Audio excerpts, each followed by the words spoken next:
Hello दोस्तों, आपका अपना यूट्यूब चैनल K2N में स्वागत है। आज आप सभी के लिए लेकर आए हैं दिसंबर महीना के all current affair RRB MCQ most important examination K2N जो 2020 लेकर आया है आप लोगों के लिए फुल एक्सप्लेनेशन के साथ करेंट अफेयर के महत्वपूर्ण प्रश्न। तो इस वीडियो को अंत तक देखें और मेरे इस वीडियो में अंत तक बने रहें। ये सेट नंबर फर्स्ट है जिसमें टॉप 50 प्रश्न का जिक्र किया जाएगा। ये 1 से 31 दिसंबर तक के करेंट अफेयर है। तो चलिए चलते हैं सीधे अपने प्रश्न की ओर और देखते हैं कि 1 से लेकर 31 दिसंबर के बीच होने वाले घटनाओं के कौन कौन से प्रश्न उभर कर सामने आते हैं। तो चलिए चलते हैं सीधे अपने प्रश्न की ओर और देखते हैं उन प्रश्नों को। तो और आप लोगों से रिक्वेस्ट है कि वीडियो को अंत तक देखें, कृपया स्किप ना करें। और वीडियो पसंद आए तो लाइक करें, शेयर करें और सब्सक्राइब करें और अधिक से अधिक दोस्तों के पास शेयर करें। तो चलिए चलते हैं सीधे अपने प्रश्न की ओर। हमारा पहला प्रश्न है कि उड़ीसा मानव अधिकार आयोग का नया अध्यक्ष किसे नियुक्त किया है। तो इसका आंसर हो जाएगा ए विजय कृष्ण पटेल। कौन है? विजय कृष्ण पटेल। आइए उनके बारे में जानते हैं कि ये कौन है, क्या है विजय कृष्ण पटेल। उड़ीसा राज्य के मानव अधिकार आयोग के अध्यक्ष पद पर विजय कृष्ण पटेल को नियुक्त किया गया है। विजय कृष्ण पटेल वर्तमान में उड़ीसा मानव अधिकार आयोग के अध्यक्ष BP 10 की जगह लेंगे, जो 14 नवंबर को रिटायर हुए हैं। ठीक है, इनको रिटायर कब किया गया? ये रिटायर कब हुए हैं? 14 नवंबर को। ठीक है। पूछा जा सकता है अगला कि उड़ीसा राज्य के वर्तमान गवर्नर कौन है। तो वो है गणेशी लाल। कौन है? गणेशी लाल। फिर पूछा जा सकता है कि उड़ीसा राज्य की राजधानी क्या है। तो उड़ीसा राज्य की राजधानी भुवनेश्वर है और यहाँ के वर्तमान मुख्यमंत्री जो है नवीन पटनायक हैं। कौन है? नवीन पटनायक। तो ये था पहला प्रश्न का एक्सप्लेनेशन। चलते हैं अगले प्रश्न में और कमेंट बॉक्स में कमेंट करके बताइए कि ये वीडियो आप लोगों को कैसा लग रहा है। अगर अच्छा है तो कमेंट बॉक्स में कमेंट करें और लाइक करना ना भूलें। अगला प्रश्न है कि किस राज्य की सरकार ने जगना थोड़ी योजना की शुरुआत की है। तो इसका आंसर हो जाएगा आंध्र प्रदेश। आइए आंध्र प्रदेश के बारे में जानते हैं, इसके महत्वपूर्ण बातों को। तो आंध्र प्रदेश राज्य की सरकार ने जगना थोड़ू योजना की शुरुआत की। आंध्र प्रदेश सरकार ने सड़क विक्रेताओं को कार्यशील पूंजी ऋण मुहैया कराने का उद्देश्य से इसे शुरू किया है। ये किस लिए शुरू किया गया है? तो सड़क विक्रेताओं के क्रियाशील पूंजी ऋण मुहैया कराने के लिए ये योजना शुरू किया गया है। ठीक है। इस योजना का लाभ उठाने के लिए उन्हें आधार कार्ड देकर 10,000 रुपये तक की राशि दी जा सकेगी। सभी विक्रेता अब AP जगना थोड़ी योजना को ऑनलाइन आवेदन कर इसका लाभ उठा सकते हैं। अगर बोला जाए कि आंध्र प्रदेश के वर्तमान जो मुख्यमंत्री है वो कौन है, तो वो है वाई एस जगमोहन। और आंध्र प्रदेश के जो गवर्नर हैं वो है बिश्वभूषण हरिश्चंद्र। कौन है? बिश्वभूषण हरिश्चंद्र। और यहाँ की जो राजधानी है वो है अमरावती। आंध्र प्रदेश की राजधानी क्या है? अमरावती। चलते हैं अपने अगले प्रश्न की ओर और देखते हैं अगला प्रश्न क्या है। हमारा अगला प्रश्न है किसने महिला बिग बैश लीग 2020 जीता। तो इसका आंसर हो जाएगा सिडनी थंडर। Sydney thunder. ठीक है। आइए जानते हैं इसके बारे में। इनके बारे में कि ये कौन है, क्या है।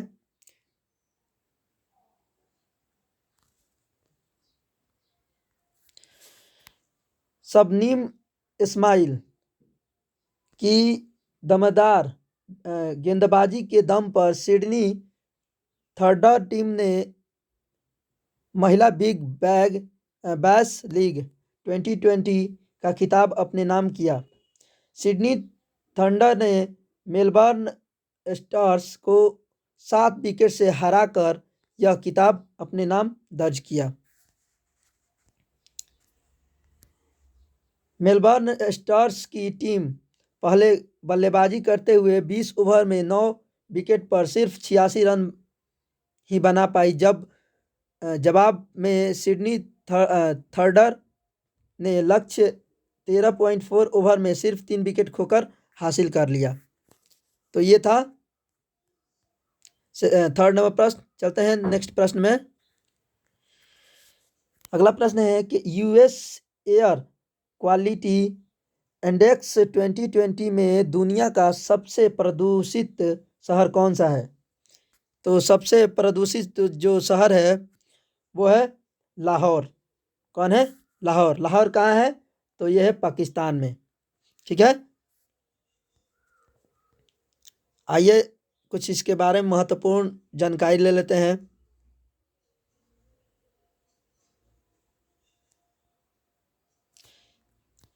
लाहौर के पार्टिकुलर मैटर यानी कि पीएम रेटिंग में 423 रेटिंग मिली। इस सूची में नई दिल्ली 229 के पीएम रेटिंग के साथ दूसरे स्थान पर रहा, जबकि नेपाल की राजधानी काठमांडू पूछा।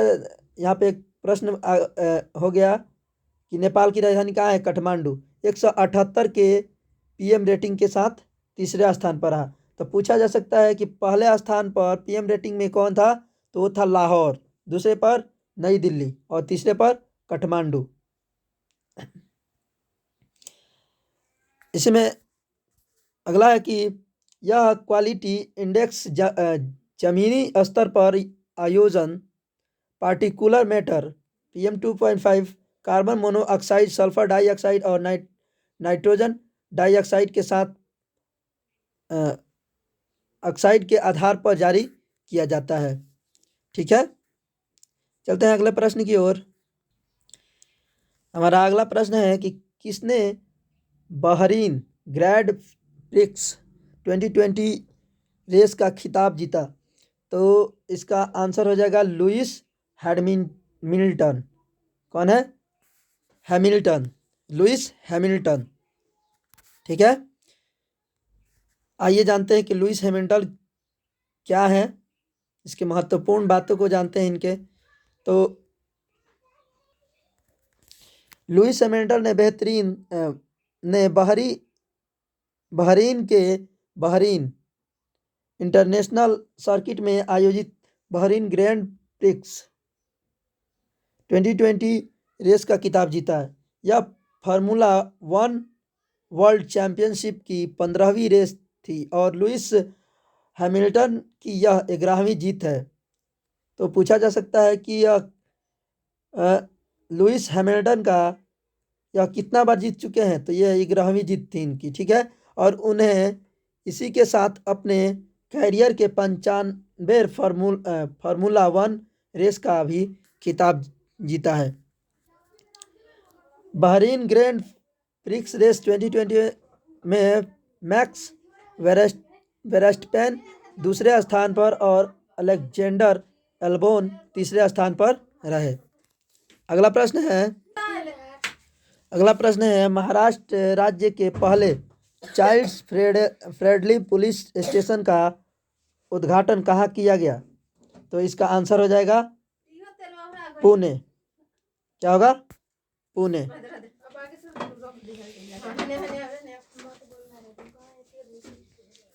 महाराष्ट्र राज्य की सरकार ने लश्कर पुलिस स्टेशन के परिसर में पुणे सिटी पुलिस स्टेशन में चाइल्ड फ्रेंडली पुलिस स्टेशन का उद्घाटन किया है। ठीक है, यह पुलिस स्टेशन राष्ट्रीय बाल अधिकार संरक्षण आयोग द्वारा निर्धारित एवं दिशा निर्देशों पर कार्य करेगा।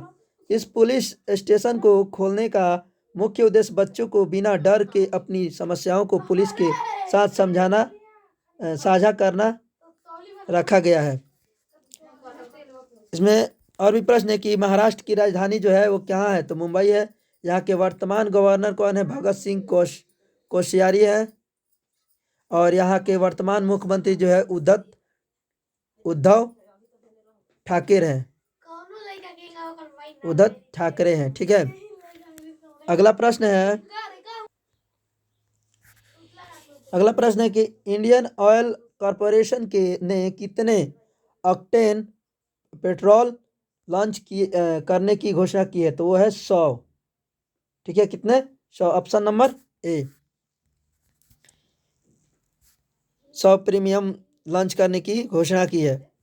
ठीक है, इंडियन ऑयल कॉरपोरेशन की तरफ से अब उच्च octane premium grade petrol XP 100 को पहले चरण में अब देश भर के कुल 10 शहरों में जल्द ही उपलब्ध कराया जाएगा।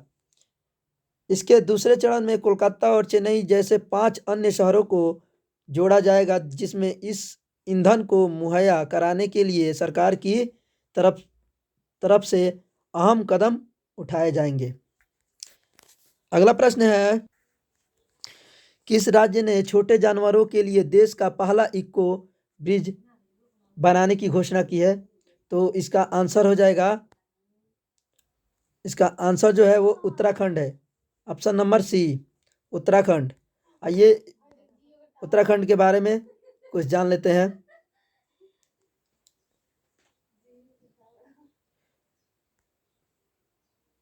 उत्तराखंड राज्य सरकार ने छोटे जानवरों के लिए देश का पहला इको ब्रिज बनाने की घोषणा की है। उत्तराखंड राज्य सरकार ने जंगलों के भीतर नैनीताल सड़क को मेन रोड से जोड़ने वाली सड़क के नज़दीक एक अनोखी 40 फीट ऊंचाई पर इको ब्रिज का निर्माण किया है। कितना फीट है इसकी ऊंचाई है, 40 फीट।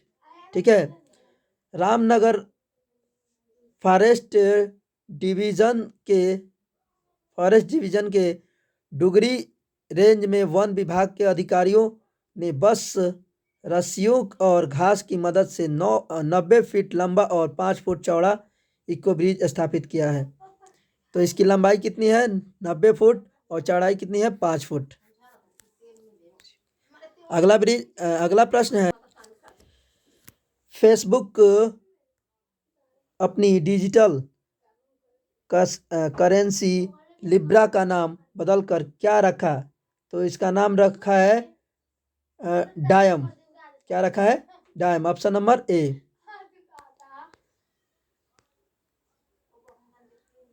इसका नाम बदलकर क्या रखा है, डायम। ठीक है, डायम एक लैटिन शब्द है जिसका अर्थ क्या होता है, दिन होता है। अब लिब्रा एसोसिएशन डायम एसोसिएशन के नाम से जाना जाएगा। लिब्रा एसोसिएशन किस नाम से जाना जाएगा, डायम एसोसिएशन के नाम से जाना जाएगा। फेसबुक कंपनी के वर्तमान CIO कौन है, मार्क जुकरबर्ग। कौन है, मार्क जुकरबर्ग।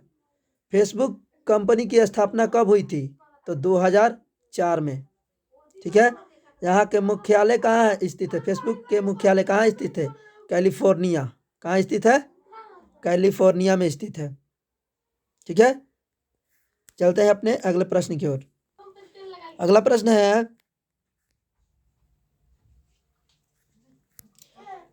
किसने वैश्विक शिक्षक पुरस्कार 2020 का खिताब जीता है, तो इसका आंसर हो जाएगा रंजीत सिंह डिसाले। ठीक है, ऑप्शन नंबर सी। आइए इनके बारे में जानते हैं।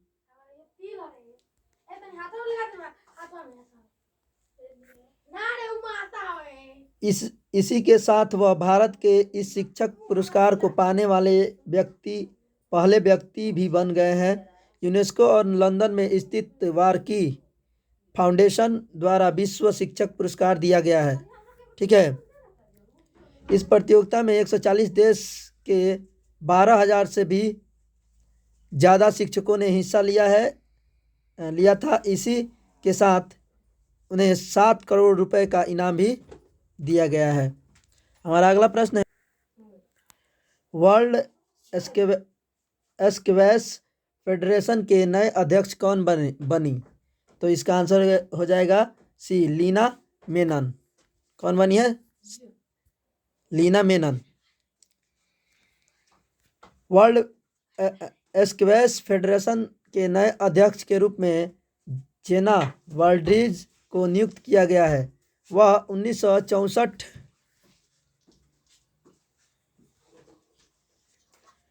सॉरी, इसका आंसर बी हो जाएगा। टाइपिंग करने में सी हो गया है। इसका आंसर जो होगा डी होगा। ठीक है, बी होगा। ठीक है, ऑप्शन नंबर बी।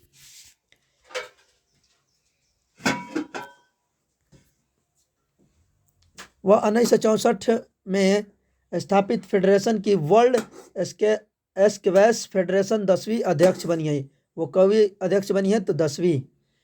वह न्यूजीलैंड की सुसी सिमको के बाद अध्यक्ष बनने वाली दूसरी महिला है। जेना वर्ल्ड्रिज वर्तमान में वर्ल्ड स्क्वैश फेडरेशन के अध्यक्ष जैक्स फोटेन की जगह लेंगे। ठीक है, वर्ल्ड स्क्वैश फेडरेशन की स्थापना कब हुई थी? तो 1967 में। और वर्ल्ड स्क्वैश फेडरेशन का मुख्यालय कहाँ है? तो है यूनाइटेड किंगडम में स्थित है। अगला प्रश्न है, 10वीं ग्लोबल स्पोर्ट समिट के दौरान sport person of the year पुरस्कार से किसे सम्मानित किया गया है? तो इसका आंसर हो जाएगा सी, ऑप्शन ए और बी, यानी कि बजरंग पुनिया और लावेरियन। ठीक है, तो इसका आंसर ए और बी दोनों हो जाएगा। ठीक है, आइए इसके महत्वपूर्ण बातों को जानते हैं।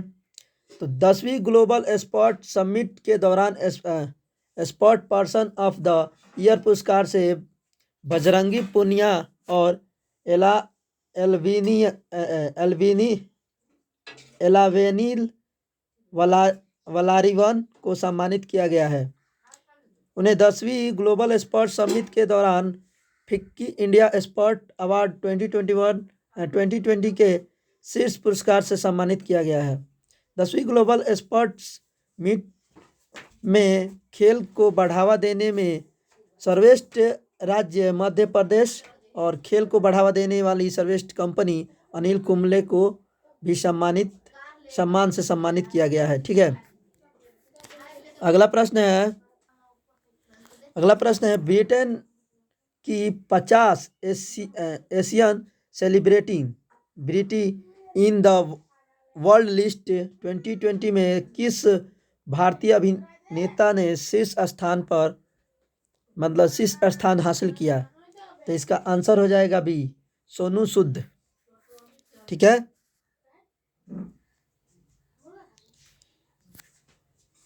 इसी के साथ कनाडा के यूट्यूब पर लिली सिंह ने पैथ ब्रेकिंग जर्नी के आउटपुट और दर्शकों के मनोरंजन के लिए दूसरा स्थान मिला है इनको।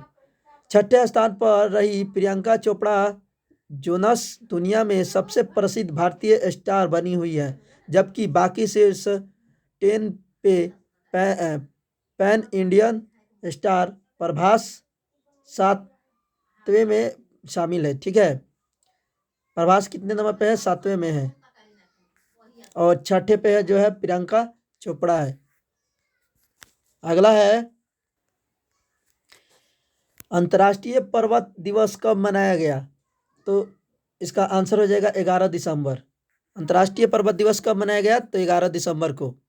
ठीक है, अगला प्रश्न है, इसी में इसकी महत्वपूर्ण बात है, जान लेते हैं कि इस दिवस को मनाने का मुख्य उद्देश्य लोगों के बीच पर्वतों के महत्व के बारे में जागरूकता पैदा करना और पर्वतों के विकास में अहम कदम उठाने के लिए प्रेरित करना रखा गया है। ठीक है। अंतर्राष्ट्रीय पर्वत दिवस 2020 की थीम क्या थी? तो इसका थीम था माउंटेन बायोडिवर्सिटी बायोडिवर्सिटी रखी गई है। अंतर्राष्ट्रीय पर्वत दिवस 2003 में पहली बार मनाया गया। कब मनाया गया? 2003 में यह पहली बार मनाया गया था। जम्मू कश्मीर लद्दाख हाई कोर्ट का मुख्य न्यायाधीश किसे नियुक्त किया गया है? तो इसका आंसर है राजेश बिंदल। राजेश बिंदल को जम्मू कश्मीर लद्दाख के हाई कोर्ट का मुख्य न्यायाधीश चुना गया है। ठीक है। राजेश बिंदल जम्मू कश्मीर लद्दाख के हाई कोर्ट के मुख्य न्यायाधीश के रूप में 9 दिसंबर 2020 से पदभार ग्रहण किए हैं। कब किए हैं? 9 दिसंबर को। ठीक है। राजेश बिंदल वर्तमान में जम्मू कश्मीर लद्दाख हाई कोर्ट के मुख्य न्यायाधीश राजेश कश्यप की जगह लेंगे। राजेश बिंदल ने 1985 में पंजाब एवं हरियाणा उच्च न्यायालय के मुख्य न्यायाधीश के रूप में अपना करियर शुरू किया था। ठीक है।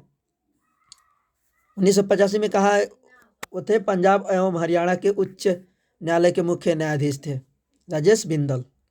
अगला प्रश्न है, केंद्रीय मंत्रिमंडल ने इंटरनेट कनेक्टिविटी को बेहतर बनाने के लिए किस नाम से योजना की शुरुआत की?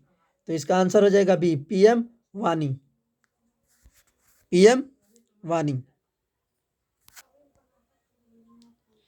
इसके महत्वपूर्ण बातें क्या हैं? तो केंद्रीय मंत्रिमंडल ने इंटरनेट कनेक्टिविटी को बेहतर बनाने के लिए पीएम वानी यानी प्रधानमंत्री वाईफाई एक्सेस नेटवर्क पहल नाम से योजना की शुरुआत की है।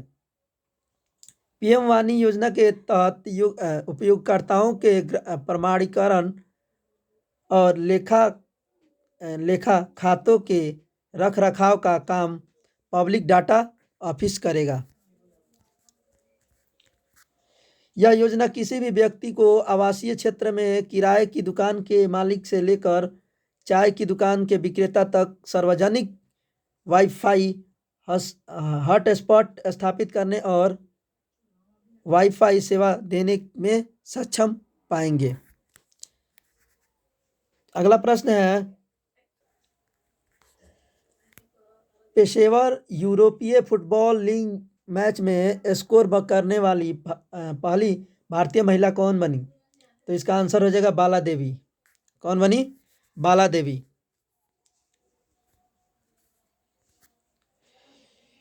यूरोप के शीर्ष लीग में पेशेवर फुटबॉल खेलने वाली पहली भारतीय महिला फुटबॉलर बाला ने 2014 एशियाई खेलों के दौरान 6 बार की विश्व चैंपियन और ओलंपिक कांस्य पदक विजेता रह चुकी हैं। उन्होंने रेंजर्स एफसी के खिलाफ अपना पहला गोल कर AFC player of the week का खिताब भी अपने नाम दर्ज किया है। तो क्या किया है? Player of the week, AF. Okay. अगला प्रश्न है, वाई ग्लोकन टीन हीरो इंडिया 2020 पुरस्कार से किसे सम्मानित किया गया? तो इसका आंसर हो जाएगा विवान कबीर। इसका आंसर क्या हो जाएगा? विवान कबीर।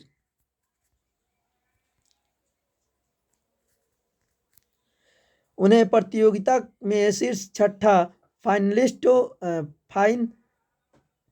में से चुना गया था। रत्नेश्वर प्रवीण जो कि 17 वर्ष के थे, वो बेंगलुरु के थे टेक्नो प्रेनूर। कन्हैया वार्षणे। अगला प्रश्न है, किस संगठन ने बंगबंधु शेख मुजीब पुरस्कार लॉन्च करने की घोषणा की। तो इसका आंसर हो जाएगा यूनेस्को। यूनेस्को ने किया है।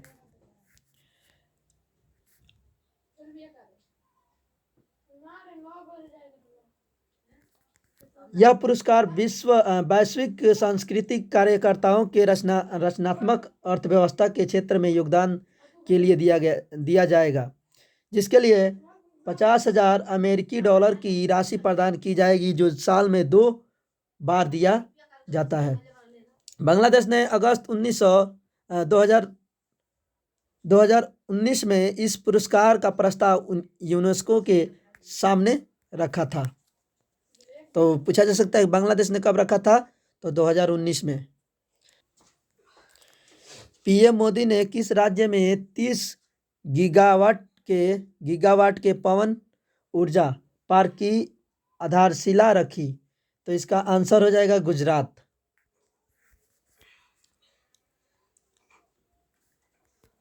गुजरात के कच्छ जिले के बिघाकोट गांव के पास हाइब्रिड रिन्यूएबल एनर्जी पार्क की आधारशिला प्रधानमंत्री नरेंद्र मोदी ने रखी। यह नवीकरण ऊर्जा पार्क